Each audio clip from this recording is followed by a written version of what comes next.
Picture this. You're a Roman senator in the year 40 AD, dressed in your finest toga, walking through the marble corridors of the Senate House. The morning sun filters through the columns as you prepare for another day of governing the most powerful empire the world has ever known. You spent years climbing the political ladder, making alliances, delivering speeches, all for the chance to serve Rome's greatest interests. Then, you receive the most shocking news of your career. The emperor has just announced his intention to appoint his horse to the consulship, the highest political office in the Roman Republic, the position you've dreamed of holding your entire life. You stand there, mouth agape, watching as servants lead a magnificent stallion through the very halls where Cicero once debated and Caesar once walked. The horse is draped in purple silk, the color reserved for royalty, its mane braided with gold, its hooves painted with precious oils. This isn't a fever dream or some elaborate joke. This is your reality, under Emperor Caligula, a man whose name has become synonymous with madness, excess, and the complete breakdown of political order. But here's what will shock you even more. The story you think you know about Caligula marrying his horse is almost certainly false. Yet, the truth is somehow even more disturbing than the legend. Before diving into this incredible story of power, politics, and the thin line between genius and madness, if you enjoy learning about the hidden truths of history, consider hitting that like button and subscribing for more content like this. Please comment below to let me know where you're listening from. I find it incredible that we're exploring these ancient stories together from different parts of the world, connected across time and space by our shared curiosity about the past. What I'm about to reveal will completely change how you understand one of history's most infamous emperors, and show you how a single story, repeated for nearly 2,000 years, can obscure a far more complex and fascinating truth. The tale of Caligula and his beloved horse Incitatus isn't just about imperial madness, it's about political satire, institutional corruption, and the dangerous game of absolute power that still plays out in governments around the world today. The year was 37 AD, when Gaius Julius Caesar Augustus Germanicus, better known by his childhood nickname Caligula, became emperor of Rome at the tender age of 24. The nickname itself tells you everything you need to know about his unusual path to power. Caligula means little boots, a name given to him as a child when he wore miniature military sandals while accompanying his father Germanicus on campaigns along the Rhine frontier. Imagine being that child, growing up in military camps, surrounded by hardened soldiers who treated you like a mascot, never knowing the stability of a normal childhood. Your father is one of Rome's most popular generals. Great-great-grandfather is Augustus, the first Roman emperor, and your entire family tree is soaked in the blood of civil wars and political assassinations. This was Caligula's world, a place where trust was a luxury nobody could afford, and paranoia was a survival skill. When Caligula first took power, the Roman people rejoiced. His predecessor, Tiberius, had been a grim, suspicious old man who spent his final years in self-imposed exile on the island of Capri, ruling through fear and terror. Caligula represented hope, young, charismatic, connected to the beloved Germanicus, and seemingly eager to restore the glory days of his great-great-grandfather Augustus. The early months of his reign seemed to confirm these hopes. Caligula recalled political exiles, distributed generous bonuses to the Praetorian Guard and the people of Rome, and staged magnificent gladiatorial games that made him wildly popular with the masses. He appeared to be everything Rome needed, a young, energetic leader who could bridge the gap between the old republican traditions and the new imperial reality. But then, something changed. Whether it was a severe illness that affected his mind, the intoxicating effects of absolute power, or simply the revelation of a personality that had always been lurking beneath the surface, Caligula began to display behavior that shocked even the jaded Roman elite, and at the center of this transformation was a horse named Incitatus. Incitatus, the name means swift or at full gallop, was no ordinary horse. This magnificent stallion became the focus of Caligula's attention in ways that defied every tradition of Roman society. According to the historian Suetonius, writing some 80 years after Caligula's death, the emperor lavished upon this animal luxuries that would have made senators jealous. Picture walking into Incitatus's stable, if you could even call it that.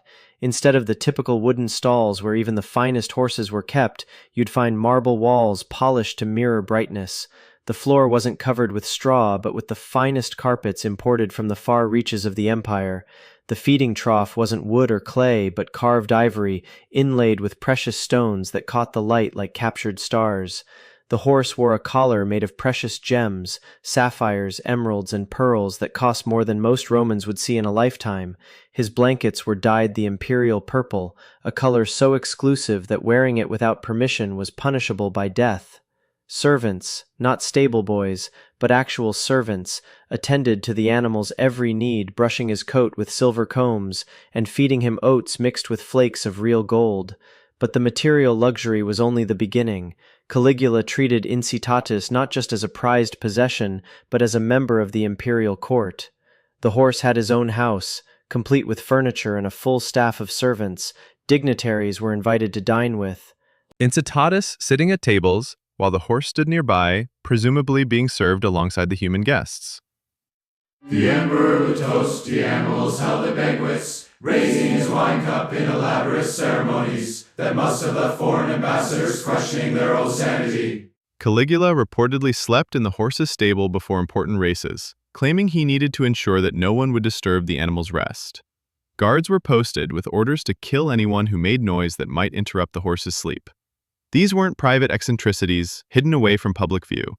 Caligula flaunted his relationship with Incitatus, making it a centerpiece of court life. He appointed priests to serve the horse, created elaborate rituals around the animal's care, and spoke of Incitatus as if the creature were a trusted advisor whose opinions mattered in matters of state.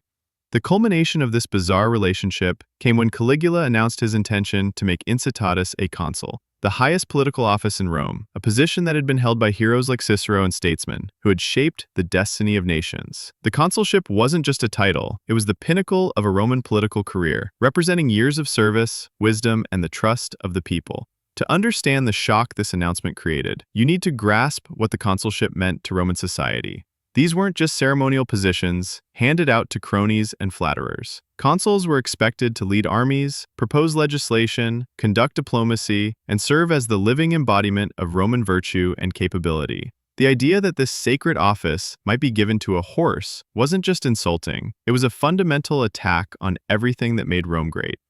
But here's where the story gets even more complex and fascinating. Modern historians have begun to question whether Caligula's behavior toward Incitatus was really the product of madness, or whether something far more calculated and political was at work. The clues are hidden in the details that ancient writers recorded, thinking they were simply documenting the ravings of a lunatic emperor. Consider the timing of Caligula's most outrageous pronouncements about his horse. They came during periods of intense conflict with the Roman Senate, the traditional governing body that had ruled Rome for centuries before the rise of the emperors. These senators, many of them from ancient families that traced their lineage back to the founding of the Republic, deeply resented the power that emperors had taken from their institution. Caligula, young and inexperienced in the delicate art of managing senatorial egos, found himself in constant conflict with these proud, ambitious men. They criticized his spending, questioned his policies, and made it clear that they viewed him as an upstart who had inherited power he didn't deserve. The tension in the Senate House was so thick you could cut it with a gladius. It was in this atmosphere of mutual hostility that Caligula began making his most provocative statements about Incitatus. When senators complained about his appointments to important positions, he would respond by praising his horse's qualifications for high office. When they questioned his judgment in matters of state, he would suggest that Incitatus possessed wisdom that surpassed theirs. The brilliant cruelty of this approach becomes clear when you consider it from Caligula's perspective. He was telling the senators in the most humiliating way possible that their cherished positions and ancient privileges meant so little to him that he considered a horse equally qualified for their jobs. Every luxury he lavished on Incitatus was a pointed reminder that he valued his animal more than he valued them. The name Incitatus itself may have been part of this elaborate insult. One modern historian has suggested that the name was chosen as a deliberate slight against a specific consul named Asinius Celer, whose surname meant Swift. By naming his horse Swift and threatening to make the animal a consul, Caligula may have been making a sophisticated joke that only the most educated Romans would fully appreciate, calling his target a swift ass in the most public and humiliating way possible. This interpretation transforms our understanding of Caligula from a simple madman into something far more dangerous, a calculating political operator who used apparent insanity as a weapon against his enemies. The luxuries he gave his horse weren't signs of mental illness, but carefully orchestrated theater designed to demonstrate his contempt for traditional Roman values and institutions. Think about it from the perspective of a senator witnessing these events. You've spent decades building your career, cultivating relationships, studying law and rhetoric, all to earn the respect that comes with high office. Then, this young emperor, who gained power through inheritance rather than merit, makes it clear that he considers you less valuable than his pet horse. The psychological impact would be devastating, designed to break your spirit and reduce you to a sycophant, desperate for imperial approval. But there's another layer to this story that makes it even more complex and tragic. The very sources that tell us about Incitatus, historians like Suetonius and Cassius Dio, were writing decades, or even centuries, after Caligula's death, during periods when it was politically advantageous to portray earlier emperors as monsters and madmen. These historians lived under different imperial dynasties that benefited from discrediting the Julio-Claudian line to which Caligula belonged. By portraying him as insane and depraved, they legitimized the reigns of later emperors who had seized power. Comparison. This means that every detail we have about Incitatus comes through a filter of political propaganda and sensationalist storytelling, designed to entertain readers and advance political agendas. The historians who recorded these tales were like ancient tabloid writers, more interested in scandal than truth, more concerned with dramatic effect than historical accuracy. So what really happened between Caligula and his famous horse? The answer lies buried beneath layers of political manipulation, ancient gossip, and 2,000 years of misunderstanding. To find the truth, we need to examine not just what the sources tell us, but why they chose to tell us these particular stories in these particular ways. The first crucial fact that destroys the popular narrative is this: Caligula never actually married his horse. This detail, repeated in countless books, movies, and internet articles, appears nowhere in any ancient source. It's a modern invention, probably born from the natural human tendency to make already shocking stories even more sensational. When people heard that a Roman emperor had treated his horse like a member of the royal family, someone, somewhere, decided that marriage was the logical next step in the story. But the absence of this detail from ancient sources reveals something important about how historical myths develop. Each generation that retells a story adds their own embellishments, their own interpretations, their own cultural assumptions. What started as a political satire about imperial power and senatorial weakness became a tale of sexual deviance and absolute madness. The transformation tells us more about the people telling the story than about the events they claim to describe. Even more significantly, the ancient sources are unanimous on another crucial point. Incitatus was never actually made a consul. Both Suetonius and Cassius Dio are careful to use language that indicates intention rather than action. Suetonius writes that Caligula designated the horse for the consulship, while Dio says he promised to make the appointment and would most certainly have done this if he had lived longer. This distinction between planning and execution reveals the true nature of Caligula's political theater. He wasn't actually destroying Roman institutions. He was threatening to destroy them, wielding the possibility of institutional collapse as a weapon against his enemies. The senators lived in constant fear not of what Caligula had done, but of what he might do next. This psychological torture was far more effective than any actual appointment could have been. Consider the genius of this approach. If Caligula had actually appointed his horse as consul, the crisis would have been immediate but finite. The Senate could have rebelled, the Praetorian Guard might have intervened, and the political system would have found some way to resolve the situation. But by keeping the threat perpetually hanging over their heads, Caligula maintained maximum leverage, with minimum risk. Every day the senators went to work, they faced the possibility that this might be the day their most cherished institution would be handed over to a four-legged creature that couldn't even understand human speech.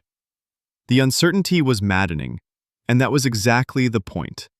Caligula had turned the entire Roman government into his personal psychological experiment, with himself as the mad scientist and the senators as his unwilling test subjects. The horse racing culture of ancient Rome provides another crucial piece of context that's often overlooked in modern retellings. Romans were absolutely obsessed with chariot racing, in a way that's difficult for us to comprehend today.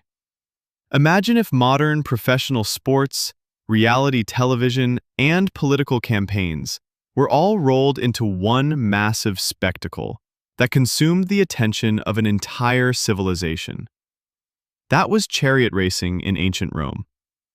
The races held at the Circus Maximus could accommodate over 250,000 spectators, nearly a quarter of Rome's entire population. People bet enormous sums on their favorite teams, riots erupted over disputed results, and successful charioteers became celebrities whose fame rivaled that of emperors. The four racing factions, the blues, greens, reds, and whites, developed followings so passionate that they resembled modern political parties more than sports teams. In this environment, owning a successful racing horse was the ultimate status symbol. Wealthy Romans spent fortunes on breeding programs, training facilities, and the care of their prize animals. A horse that could win consistently at the Circus Maximus was worth more than most senators' entire estates. When viewed in this context, Caligula's lavish treatment of Incitatus seems less like insanity and more like the behavior of a young man with unlimited resources and a passion for the sport that defined Roman popular culture. But Caligula took this normal Roman obsession and weaponized it for political purposes. By treating his racing horse with more respect and luxury than he showed to senators, he was making a statement about his priorities that every Roman would understand. He was saying that entertainment mattered more to him than governance, that spectacle trumped statecraft, that he would rather invest in his personal pleasures than in the institutions that had made Rome great. This message resonated far beyond the walls of the Senate House. Ordinary Romans, struggling with poverty and unemployment, while their emperor spent fortunes on a single horse, began to understand that Caligula's priorities were fundamentally different from those of previous rulers. The emperor, who had once distributed generous bonuses and staged magnificent games for the people, was now using those same resources to indulge his private obsessions. The religious dimensions of Incitatus's treatment add another layer of complexity to this story. Caligula didn't just give his horse material luxuries. He appointed priests to serve the animal, created elaborate rituals around its care, and spoke of it in terms that bordered on the divine. In a society where the line between politics and religion was already blurred, this elevation of a horse to quasi-divine status represented a fundamental challenge to traditional Roman values. Roman religion was deeply conservative, built around ancient rituals and time-tested traditions that connected the present generation to their ancestors. The gods were serious beings who demanded respect, proper ceremonies, and adherence to established customs. By creating a religious cult around his horse, Caligula was essentially declaring that he could invent new forms of worship whenever he pleased. That divine favor could be bestowed on anyone or anything he chose, regardless of tradition or precedent. This religious innovation was perhaps even more threatening to conservative Romans than the political implications of the consulship threat. Politics could be reformed, institutions could be restructured, but religion touched the very core of what it meant to be Roman. When Caligula elevated his horse to semi-divine status, he was attacking not just the political order, but the spiritual foundation of Roman civilization itself.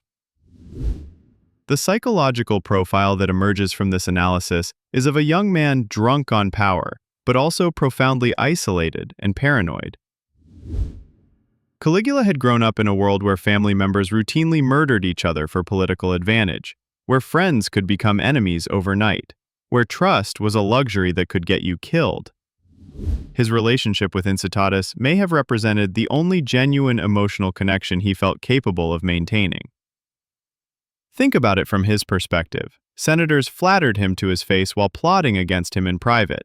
Courtiers agreed with everything he said while secretly mocking him behind his back. Foreign ambassadors praised his wisdom while reporting his weaknesses to their own governments. But his horse had no hidden agenda, no secret ambitions, no capacity for betrayal. In a world full of human predators, Incitatus represented the only relationship that Caligula could trust completely. This emotional dimension doesn't excuse Caligula's behavior, but it helps explain it.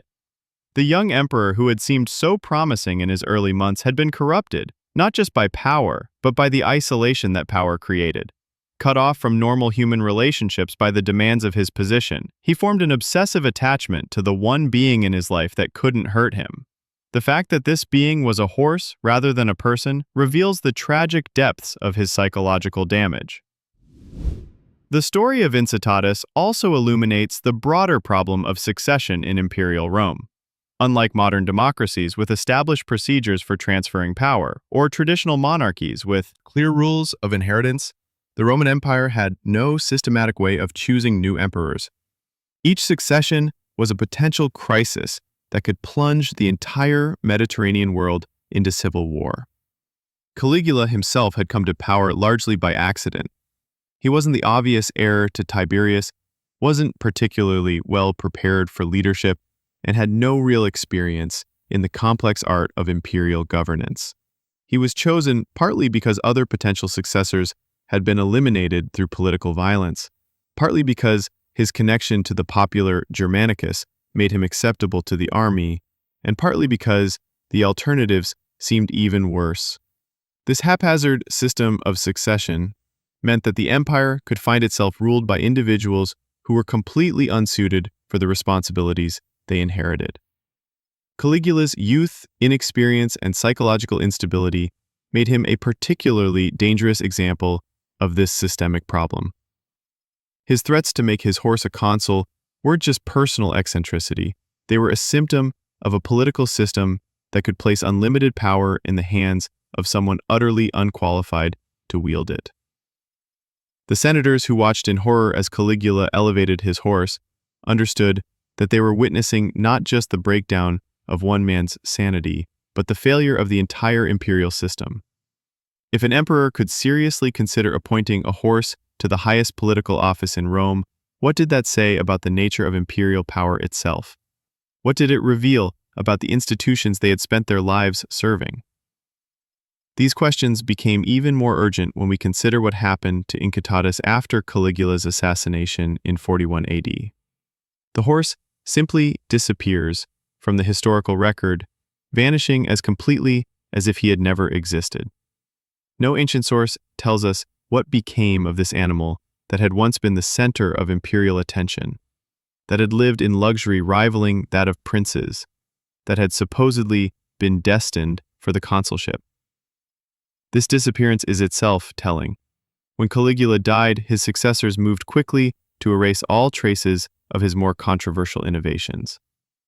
The horse that had once dined with senators and slept in marble stalls was quietly retired to obscurity, his fate considered too unimportant to record. The very speed with which Incitatus vanished from public life suggests that his elevation had been entirely dependent on one man's whim, rather than any genuine political or religious significance.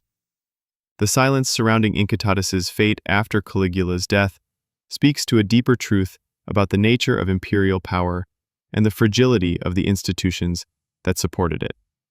When absolute authority rests in the hands of a single individual, the entire structure of government becomes vulnerable to that person's whims, obsessions, and psychological state.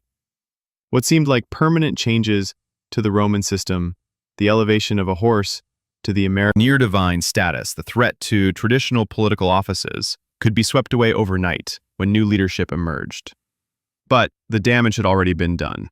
The senators who had lived through Caligula's reign carried with them the memory of how quickly their most sacred institutions could be reduced to objects of mockery.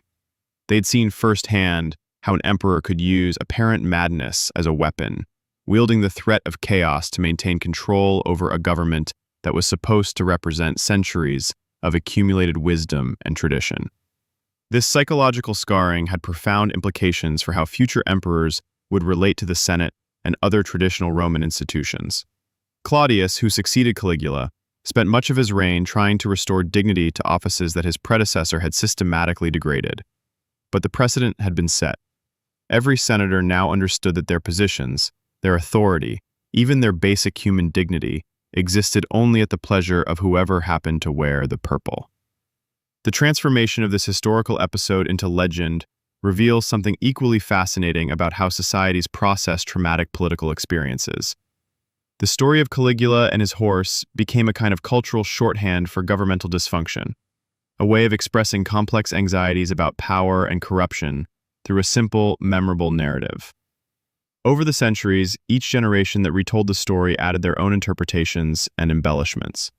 Medieval chroniclers, living under very different political systems, emphasized the religious dimensions of Caligula's behavior. Renaissance writers, fascinated by the psychology of power, focused on the emperor's supposed madness.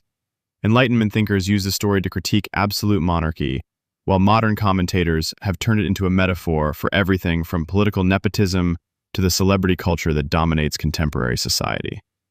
The enduring power of the Incitatus story lies in its perfect encapsulation of universal fears about leadership and governance. Every society worries about what happens when unqualified people gain access to positions of authority.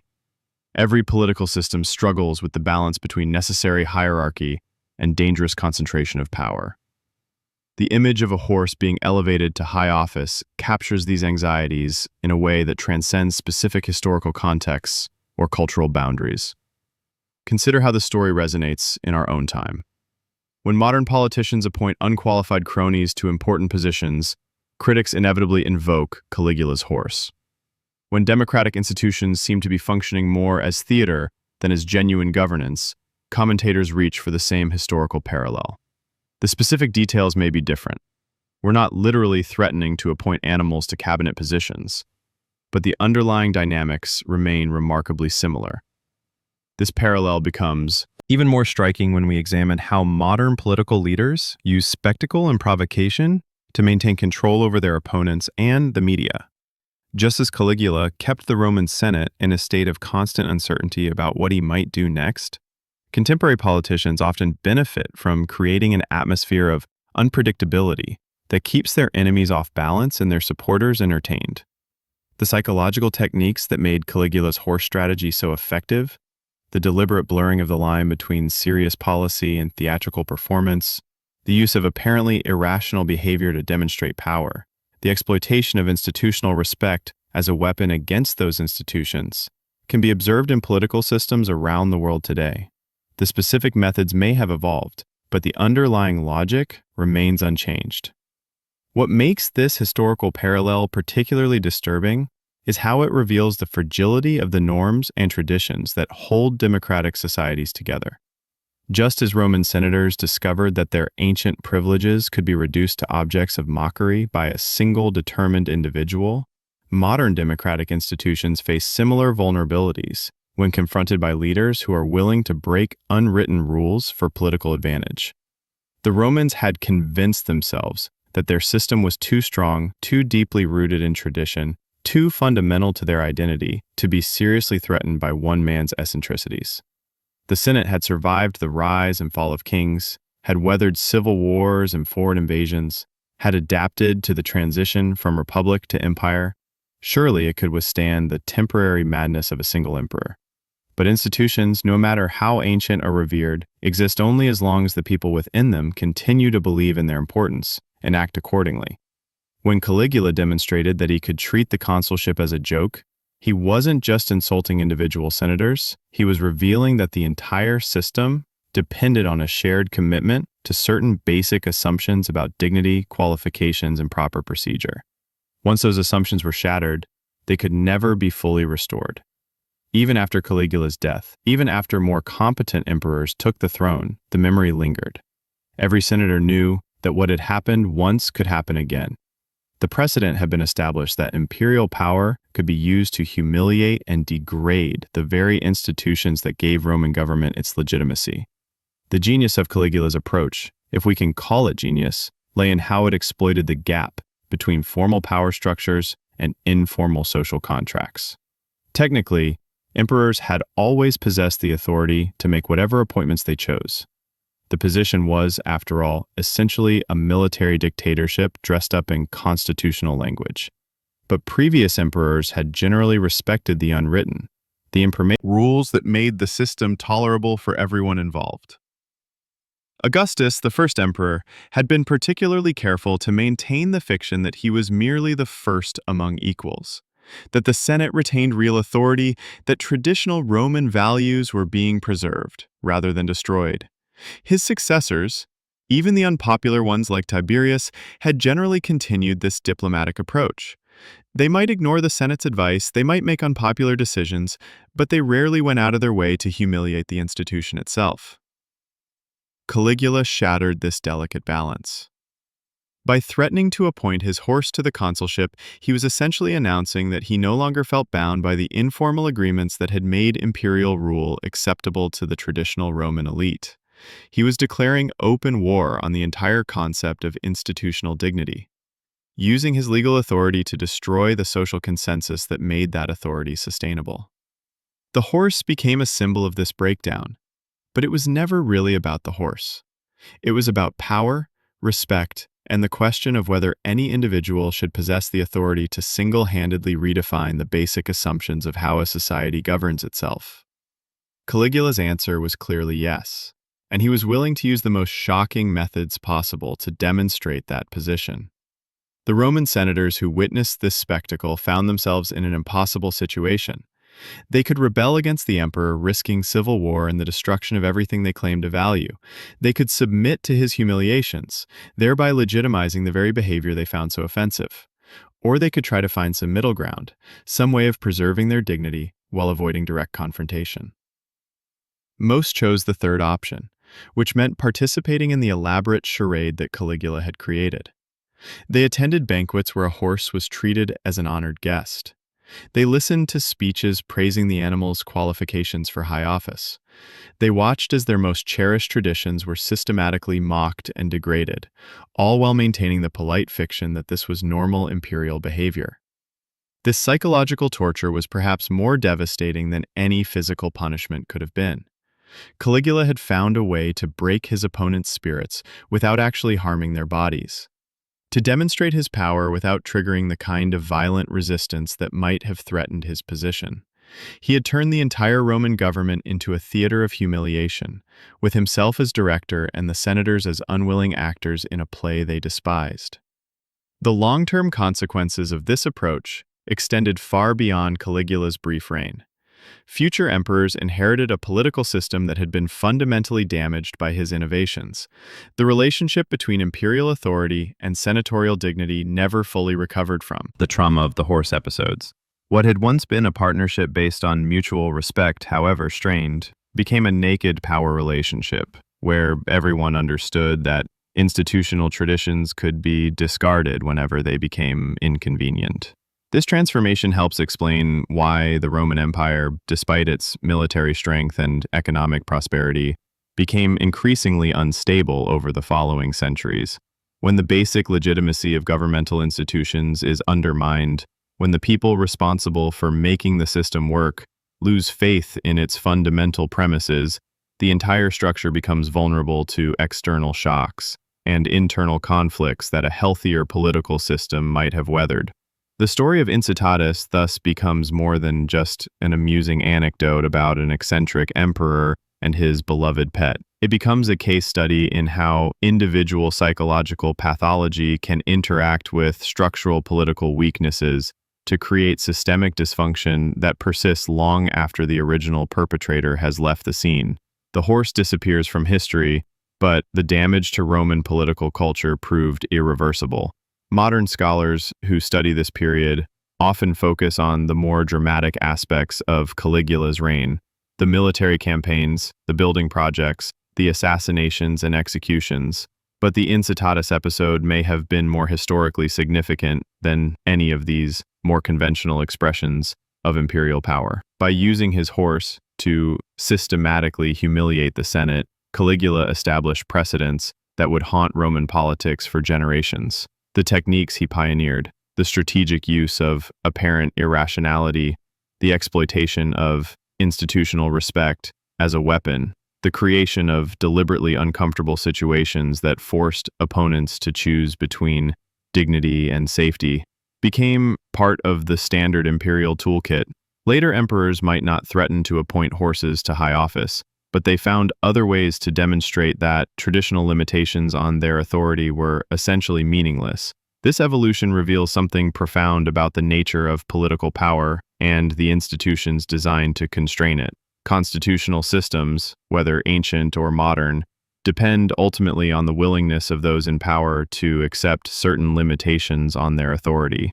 When leaders decide that these limitations are inconvenient obstacles rather than essential safeguards, the entire system becomes vulnerable to the kind of systematic degradation that Caligula pioneered. The transformation of the Incitatus story from historical fact to political metaphor reflects this broader pattern. Each generation that encounters the tale sees in it a reflection of their own anxieties about power and governance. The specific details may change, but the underlying fears remain constant. What happens when leaders stop respecting the institutions they're supposed to serve? How do societies respond when the normal rules of political behavior are discarded? What are the long-term consequences when spectacle replaces substance in governmental affairs? These questions are as relevant today as they were in ancient Rome. The technologies may be different, the specific institutions may have evolved, but the basic dynamics of power and resistance remain unchanged. The story of an emperor and his horse continues to resonate because it captures something essential about the eternal tension between authority and accountability, between individual will and collective governance. The final irony of the Incitatus episode is that it may have achieved exactly the opposite of what Caligula intended. Rather than demonstrating his absolute power over Roman institutions, his behavior revealed the fundamental weakness of those institutions by showing how easily traditional forms of authority could be mocked and degraded. He inadvertently provided a roadmap for future challenges to imperial legitimacy. The senators who endured Caligula's humiliations learned lessons that they would apply when dealing with subsequent emperors. They understood now that their survival depended not on the strength of their institutions, but on their ability to adapt to whatever psychological games their rulers chose to play. This knowledge made them both more resilient and more cynical, better able to navigate imperial whims, but less committed to the principles that had once given their positions meaning. When Caligula was finally assassinated in 41 AD, the conspirators weren't just eliminating a problematic emperor. They were attempting to restore a political system that had been fundamentally altered by his innovations. But some changes once made cannot be undone. The memory of how quickly and completely traditional authority could be undermined remained embedded in Roman political culture, creating a permanent source of instability that would contribute to the empire's eventual decline. The horse that had unwittingly participated in this transformation vanished from history as quickly and completely as it had emerged. But the precedents established in its name would echo through the centuries, influencing how power was exercised and resisted in the Roman Empire and beyond. Sometimes the most significant historical changes come not from grand proclamations or dramatic battles, but from seemingly absurd gestures that reveal uncomfortable truths about the nature of authority itself.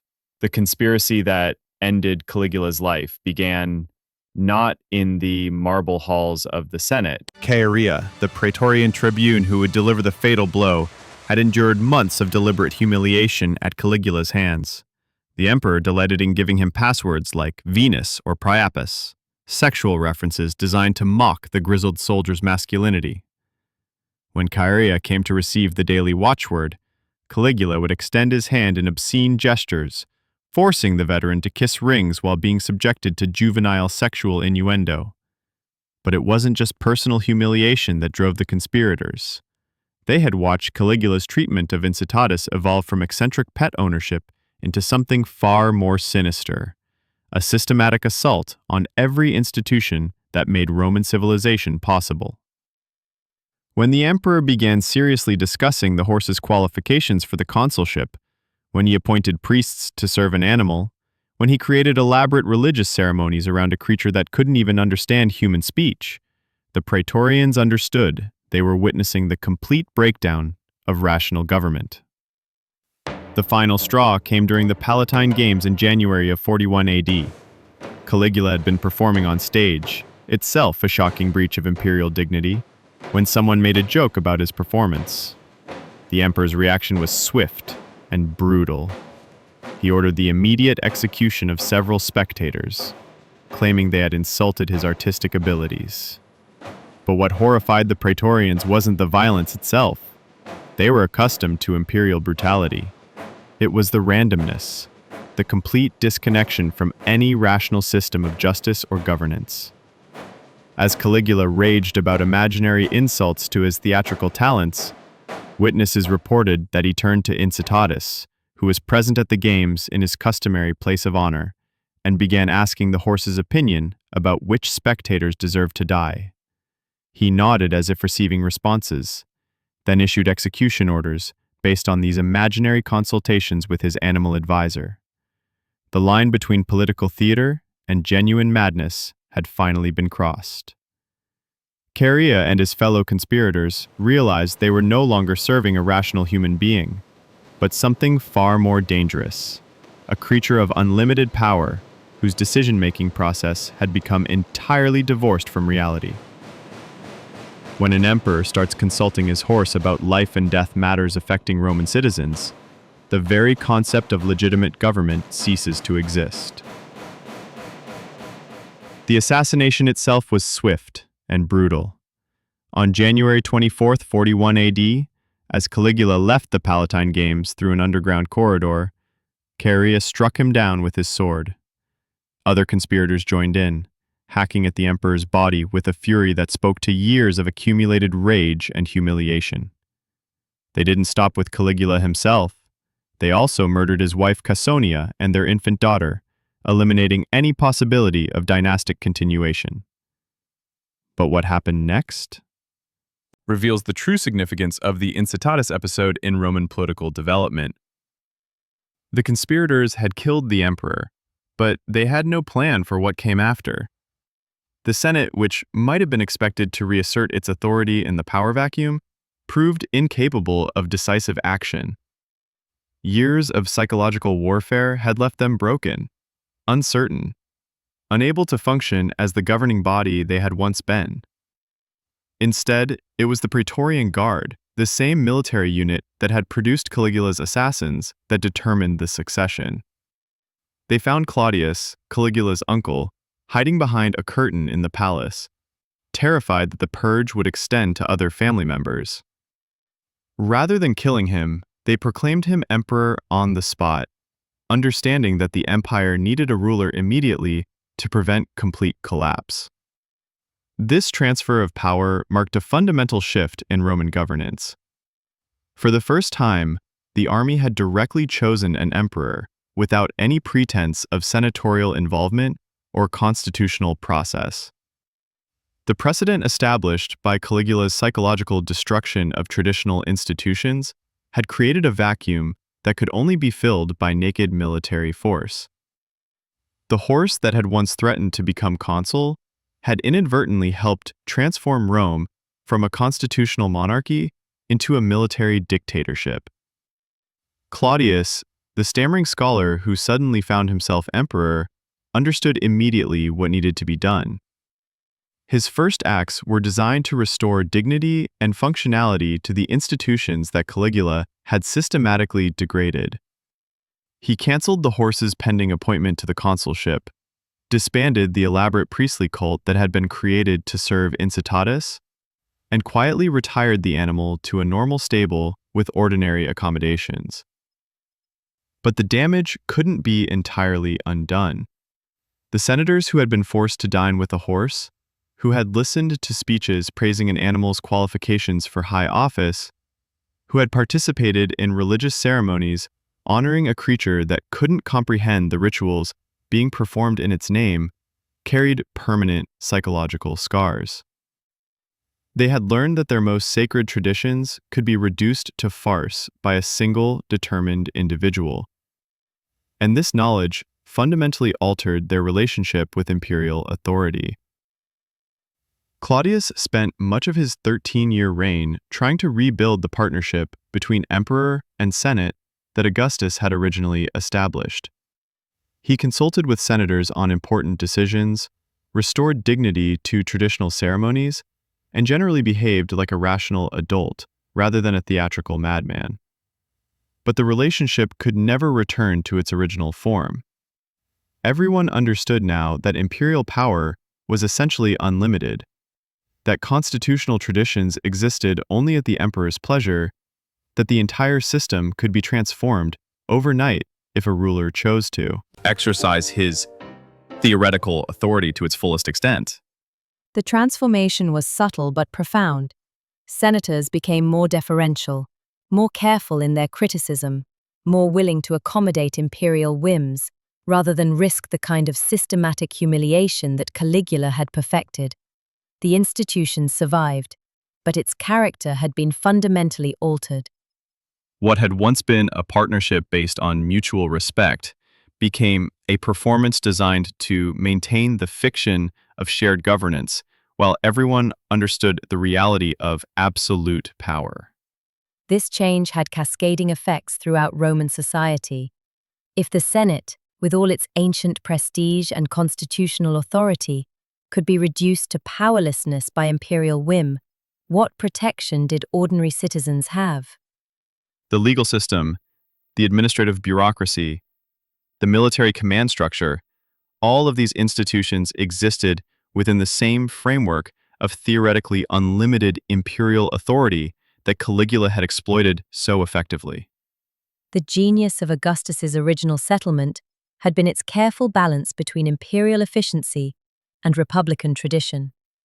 He had wielded enormous power while maintaining the forms and ceremonies that made that power acceptable to traditional Roman elites.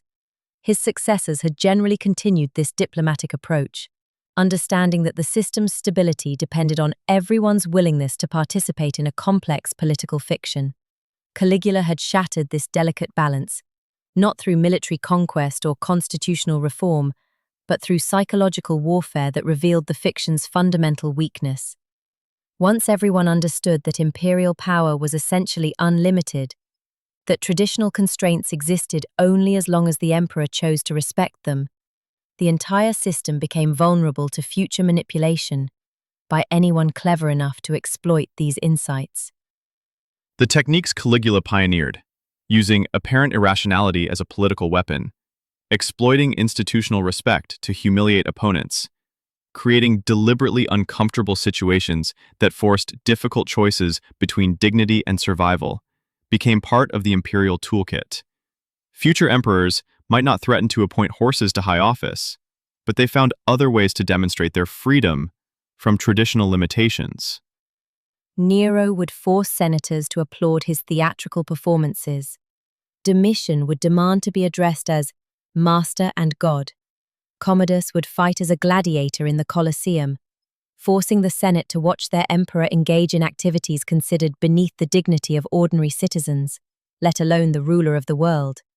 Each of these innovations built on precedents that Caligula had established through his relationship with Incitatus. The horse itself disappeared from history as completely as if it had never existed. No ancient source records what happened to the animal after Claudius's succession. It Probably lived out its days in comfortable obscurity, unaware that it had played a central role in one of history's most significant political transformations. The creature that had once dined with senators and slept in marble stalls became just another horse, its brief moment of imperial favor forgotten as quickly as it had been granted. But the precedents established in Incitatus's name proved more durable than the animal itself. The Roman Empire never fully recovered from the institutional damage that Caligula inflicted. The relationship between emperors and traditional governing bodies remained permanently altered, creating instabilities that would contribute to the empire's eventual collapse centuries later. Modern political scientists studying the fall of the Roman Empire often focus on economic factors, military pressures, or administrative challenges, but the psychological dimension revealed by the Incitatus episode may have been equally important. Once the basic legitimacy of governmental institutions is undermined, once the people responsible for making the system work lose faith in its fundamental premises, even the most powerful states become vulnerable to internal collapse.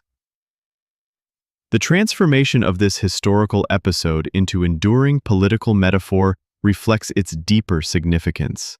When modern commentators invoke Caligula's horse, they're not just referencing an amusing anecdote about imperial excess.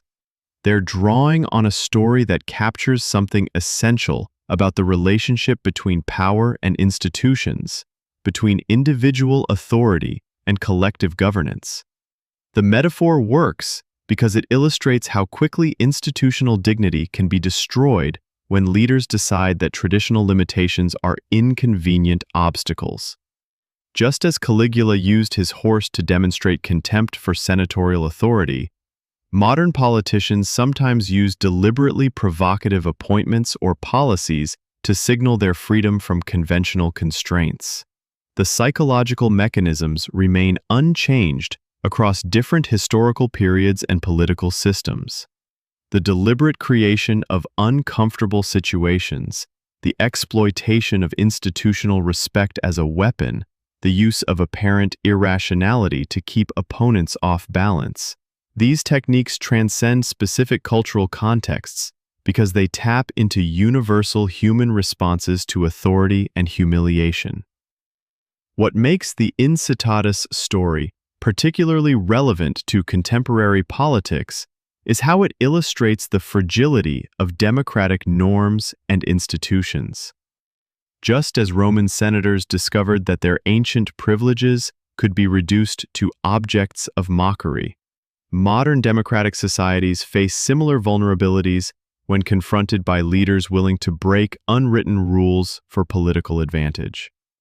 The Romans had convinced themselves that their system was too deeply rooted in tradition to be seriously threatened by one individual's eccentricities. They believed that Centuries of accumulated wisdom and institutional development provided sufficient protection against temporary aberrations in leadership.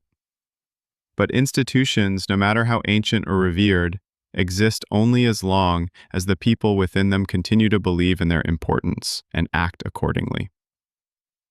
This lesson resonates powerfully in an era when traditional political norms are being challenged around the world. The specific methods may have evolved, or not literally threatening to appoint animals to cabinet positions, but the underlying dynamics remain remarkably similar. The strategic use of spectacle to distract from substantive issues, the deliberate blurring of lines between governance and entertainment, the exploitation of media attention as a tool for maintaining political control, all of these techniques can be traced back to innovations that Caligula pioneered through his relationship with his horse. The enduring power of the story lies in its perfect encapsulation of anxieties that transcend specific historical contexts. Every society worries about what happens when unqualified people gain access to positions of authority. Every political system struggles with the balance between necessary hierarchy and dangerous concentration of power. The image of a horse being elevated to high office captures these concerns in a way that speaks to fundamental human fears about leadership and governance.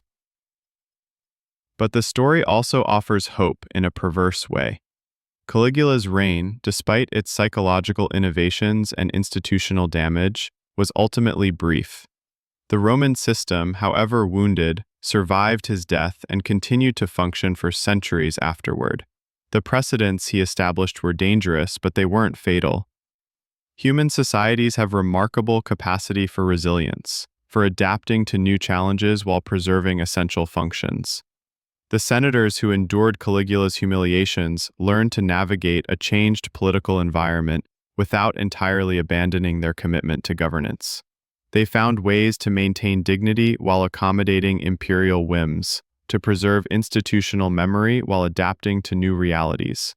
Their flexibility, however psychologically costly, allowed the Roman system to survive its encounter with unprecedented challenges.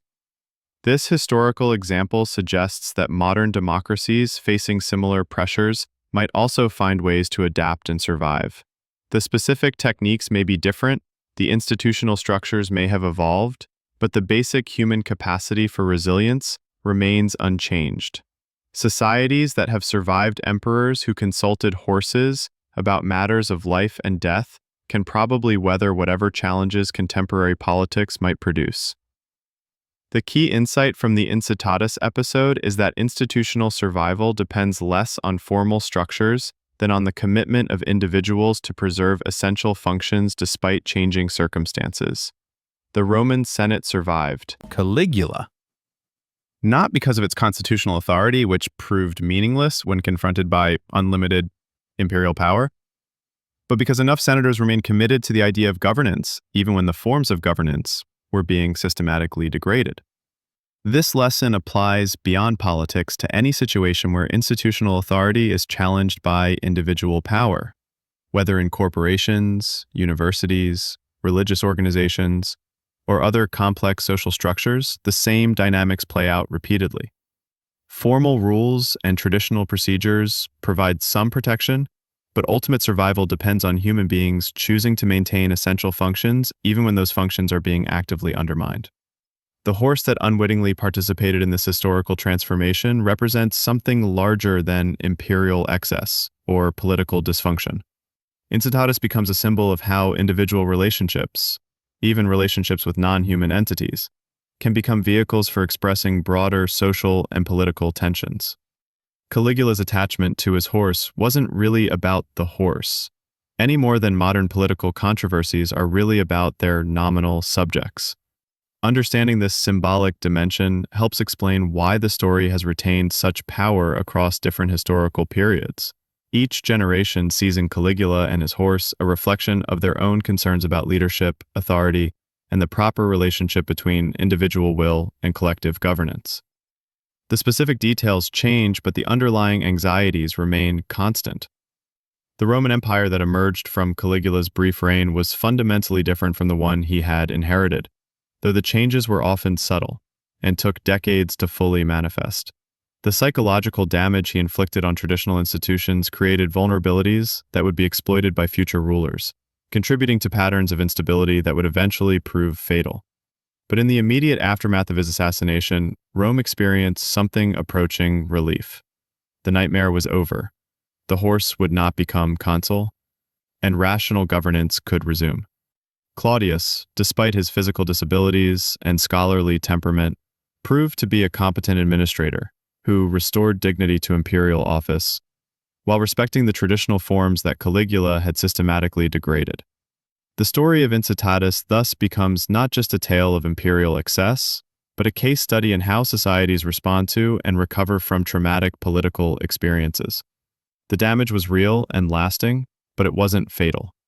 Human institutions, like human beings, possess remarkable capacity for healing and adaptation, for finding ways to preserve essential functions even under the most challenging circumstances. This resilience offers hope for modern societies facing their own versions of institutional challenge and political dysfunction. Threats may be different, the technologies may have evolved, but the basic human capacity for survival and adaptation remains unchanged. If ancient Rome could survive an emperor who consulted his horse about matters of state, contemporary democracies can probably weather whatever storms they currently face. The final lesson of the Incitatus episode is that history's most significant changes often come not from grand proclamations or dramatic battles, but from seemingly absurd gestures that reveal uncomfortable truths about the nature of authority itself. Sometimes it takes the threat of appointing a horse to high office to expose the fundamental weakness of the institutions we take for granted. Sometimes the most important political insights come wrapped in the most ridiculous packaging. As we continue to grapple with questions of leadership, authority, and institutional legitimacy in our own time, the story of Caligula and his beloved horse remains remarkably relevant, not because we face identical challenges, but because the underlying human dynamics remain unchanged. Power still corrupts, institutions still prove fragile, and individuals still must choose between dignity and survival when confronted by authority that has lost all connection to rational governance. The horse disappears from history, but the questions it raised about power, legitimacy, and the relationship between rulers and ruled continue to echo through the centuries. In the end, perhaps that's the most fitting legacy for an animal that never understood the role it played in one of history's most significant political transformations.